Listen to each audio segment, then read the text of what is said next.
Assalamualaikum class 5. I hope you all are fine and doing great. So this is your revision video and we are going to start our chapter number 2, that is HCF and LCM. So HCF और LCM आप लोगों को easily पता है कि LCM किस तरह से फाइंड आउट करते हैं, HCF किस तरह से फाइंड आउट करते हैं. जिनको नहीं आइडिया वो ये वीडियो देखेंगे and they will get the point how we are going to solve LCM and HCF. So LCM अगर हम लोग देखें, for example यहाँ पे एक example है, find the LCM of 24 and 36. Simple LCM है. अब हम लोग एलसीएम लेंगे 24 36 का. जैसे यहाँ वीडियो में है, इस इमेज आपको देख नज़र आ रहा है. इसमें हम लोगों ने क्या किया हुआ है, स्मॉलेस्ट वैल्यू से आपने स्टार्ट करना है और इसको सॉल्व करते रहना है. फॉर एग्जांपल 24 2 के टेबल में कहाँ आता है, 2 के टेबल में 12 पे आता है. एंड देन 36 किस पे आता है, 18 पर. फिर आएगा 2 के टेबल में 36 18 पर आता है. देन दोबारा हम उसी वैल्यू से ही कट करेंगे बिकॉज दोनों इवन नंबर्स हैं and they can easily be deducted with 2. 2 6 are 12 and 2 9 are 18.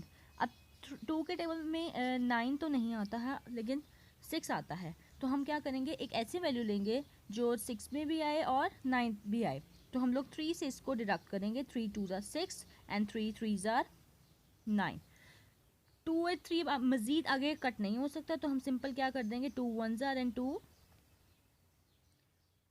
1 are and 3 1 are.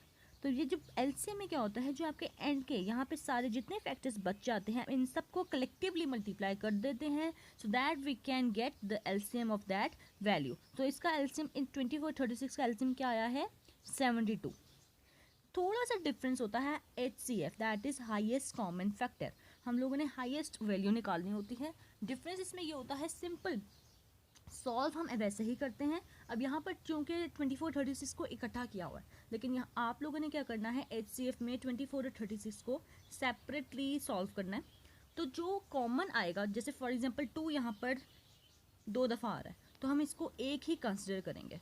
अब एक और एग्जाम्पल देख, अगर हम इसको दोबारा सॉल्व करते हैं 15 30 को एक ही वैल्यू से मतलब के सॉल्व करें तो ये 2 पर तो नहीं आता, 15 30 और 90 आता है किस पर, 15 और 45 पर.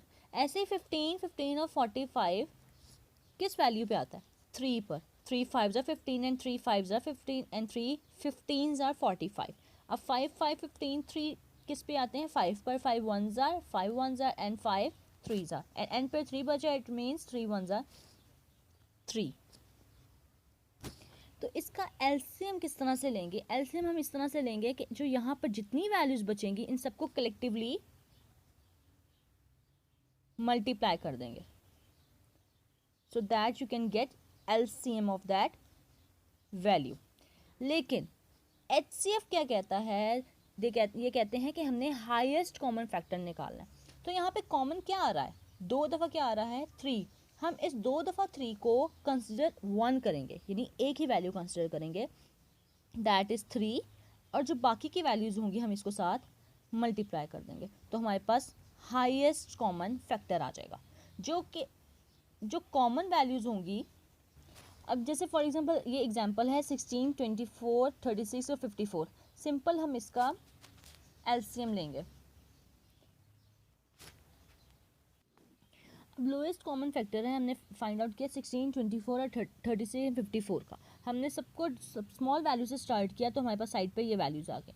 इन सबको अगर हम मल्टीप्लाई करें तो हमारे पास एलसीएम आ जाएगा इस वैल्यू का, that is 16 24 36 and 54.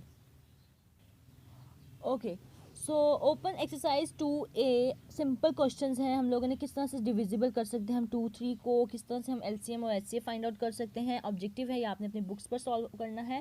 That is fill in the blanks. Question number 2 that is true false and question number 3 select the correct answer from the given option. Now move on to exercise 2B. Fill in the blanks. HCF of 7 and 11 is 7 और 11 का HCF क्या होगा, HCF कोई भी नहीं होगा because 7 and 11 itself किसी भी टेबल पर नहीं आते हैं. तो अगर आप 7 और 11 का HCF ले भी लेते हो तो आपके पास वही वैल्यू आएगी, 7 1s are और 11 1s are. तो कोई भी हाईएस्ट कॉमन फैक्टर इसमें नहीं आ रहा. तो आप यहाँ पे नील लिख सकते हो या नो लिख सकते हो, इवन के 0 भी लिख सकते हैं क्योंकि इसका HCF कोई भी नहीं है. Okay, so MCQ fill in the blank C is HCF stands for highest common factor. State true false आपने बतानी है सॉल्व करके. The prime factors of 125 are 5, 5 and 5. तो सिंपल आप 125 का एलसीएम लोगे और आपको उससे से गेट करोगे कि आपके पास क्या 125 का आता है. फॉर एग्जांपल 125 को अगर हम सिंपली करते हैं, ये 5 की टेबल पे जाएगा. 5 2 ज़ा 10, 2 कैरी हो गया, 5 5 ज़ा 25, फिर 5 5 ज़ा 25 एंड 5 1 ज़ा 5. तो उन्होंने कहा प्राइम फैक्टराइजेशन इसमें क्या आ रही है 5 एंड 5. सो दैट इज 5 5 3 5 आ रहे हैं. इट मीन्स ए पार्ट जो है वो ट्रू है. Okay, now move on to question number 4 that is find the HCF by prime factorization method. Prime factorization method simple वही है जो हम लोगों ने अभी किया है. सिंपल आप लोगों ने क्या करना है, इस तरह से प्राइम फैक्टराइजेशन लेनी है. 64 की पहले लेनी है, देन आपने 148 की लेनी है, फिर आपने 60 की लेनी है, और फिर जो इनकी वैल्यूज़ होंगी आपने उनमें से highest common factor find out करना है. Question number 5 is find the HCF for each group of prime factors. अब यहाँ पे ईच ग्रुप दिया हुआ है, 3 ग्रुप्स दी हुई हैं, दैट इज 1 दिस, फिर जहाँ पे कॉमा है इसके बाद नया सेट स्टार्ट हो रहा है, एंड फिर कॉमा है एंड देन थर्ड. इन सबको मल्टीप्लाई करें अगर हम लोग या हाईएस्ट कॉमन फैक्टर निकालने के लिए मल्टीप्लाई करें तो हमारे पास वो वैल्यू आ जाएगी. आई होप स्टूडेंट्स आपको ये चैप्टर समझ आ गई होगी. टिल देन टेक केयर, अल्लाह हाफिज़.